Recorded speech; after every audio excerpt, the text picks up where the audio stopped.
Hello everyone. Today we will discuss about quantitative technique section in CLAT. We have already seen a detailed video about the new pattern of CLAT, how CLAT has changed its pattern. For example, in legal, previously it was principle based questions, now it is comprehensive based questions. In GK, previously it was one-liner questions and now it is comprehensive based questions, and so on. So in this video, we'll only talk about quants. Okay. Now, previously, CLAT was of 200 questions, and out of 200, there were 20 questions of quants. And now, the number of questions in CLAT is 150, and out of 150, the number of quants questions are about 15 to 70. So if you look, or if you compare the two patterns, the overall weightage of quants is still around 10 to 12%. So the CLAT has now not increased or decreased the weightage of quants. Okay. Then, if you see about the paper pattern, or let me ask you few easy questions. How will you find the area of rectangle? Length into breadth.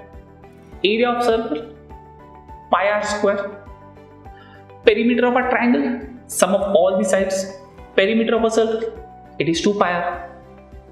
CLAT का paper pattern change हो गया, इसका मतलब ये है कि आप area of triangle या एरिया ऑफ रेक्टेंगल या एरिया ऑफ सर्कल निकालने के लिए कोई नए फॉर्मूलेज यूज कर रहे हो? नहीं. एरिया ऑफ सर्कल 100 साल पहले भी हम पाई आर स्क्वायर से ही निकालते थे, आज भी पाई आर स्क्वायर ही यूज करते हैं और 100 साल बाद भी पाई आर स्क्वायर यूज करेंगे. ओके. लेट्स सी, जो इस साल CLAT 2020 में जो क्वेश्चंस आए वो सवाल हम एक बार देख लेते हैं. Here are the questions on your screen. अगर आप ये वाला डायग्राम देखोगे, it's a semicircle and the number type of questions which are asked is find the length of the rope, find the area of the region, find the perimeter of the region, the 3 points ABC are joined, find the area of triangle, find the perimeter of triangle.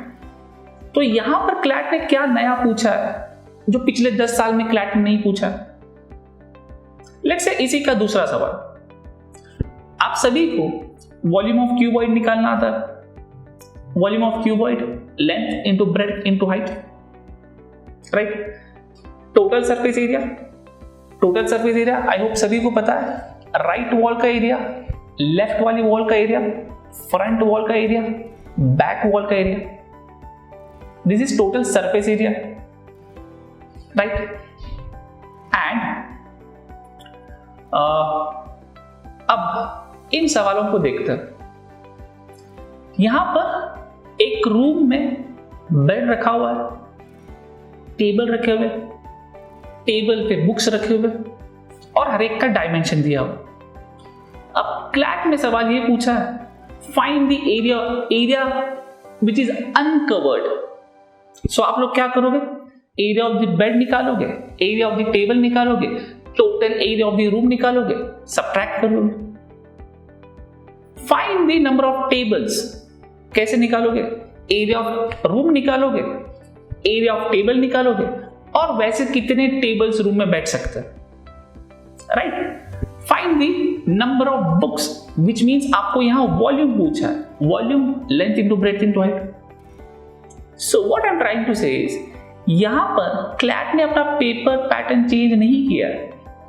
It just जहां पर पहले pattern में 20 के 20 सवाल independent हुआ करते थे, यहां पर ये सारे सवाल एक डेटा इंटरप्रिटेशन के सेट में आ रहे हैं. पहला सेट 5 क्वेश्चन, दूसरा सेट 5 क्वेश्चन, तीसरा सेट 5 क्वेश्चन. और अगर एक आधा सवाल कम ज्यादा हो गया, द मैक्सिमम लिमिट या upper limit of quant section is 17 questions. तो यहां पर CLAT ने ऐसा कुछ नया नहीं पूछा. आपको यहां पर ट्रिग्नोमेट्री में या लेट्स से डेरिवेटिव इंटीग्रेशन नहीं पूछा, राइट. सो CLAT पहले जिस तरह के सवाल पूछता था अभी भी वैसे ही सवाल पूछ रहा, इट जस्ट पूछने का तरीका उसने चेंज किया। पहले 20 के 20 सवाल इंडिपेंडेंट होते थे, अब यहां पर 5-5 के सेट में 5-5 क्वेश्चंस का एक सेट आ रहा, राइट। सो अगर आप कंपेयर करोगे, क्लैट ने अपना क्वांट्स का पैटर्न चेंज नहीं किया। सो इससे डरने की या घबराने की या नर्वस होने की कोई जरूरत नहीं है। अगर आप क्लैट 2020 का एक्चुअल पेपर अटेम्प्ट करोगे, आपको सच में रियलाइज होगा कि यहां पर सिर्फ और सिर्फ area of triangle, area of rectangle, total surface area इतना ही पूछा है, राइट। और अगर आपने मॉक्स भी लिखे हैं, उन मॉक्स में भी सिर्फ यही सारा बेसिक जो हम लोगों ने 8th, 9th और 10th स्टैंडर्ड में किया, यही सब कुछ टेस्ट हो रहा है। So according to me, CLAT ने अपना क्वांट्स का सेक्शन या पैटर्न चेंज नहीं किया, इट्स जस्ट कि उसने अपने सवाल पूछने का तरीका चेंज किया। अब how to tackle quant section in CLAT, I would say हमेशा थोड़ा बेसिक पे फोकस करिए। अगर आपको 17 में से 10 या 12 सवाल भी करना है, सो आपकी प्रायोरिटी कौन कौन से टॉपिक्स पे होनी चाहिए? First, you should do percentage, second ratio, third averages, fourth time speed distance, fifth time and work, sixth geometry and mensuration। अगर आपने ये 5-6 टॉपिक्स भी अच्छे से कर लिए ना, 3 में के 2 सेट तो 100% हो जाएंगे, डेफिनेटली बनेंगे। Percentage, ratios, time speed distance, average, time and work, geometry and mensuration. And percentage का मतलब आप पूरा detail percentage, simple interest, compound interest, profit loss discount, percentage मोर, परसेंटेज लेस, ये सारे के सारे सवाल उसमें आ गए। अगर आप इतना भी अगर आप कर लोगे, 3 में से 2 सेट या 17 में से 10 to 12 क्वेश्चंस ये आराम से हो जाएंगे। Okay, I hope this video will help you in a way.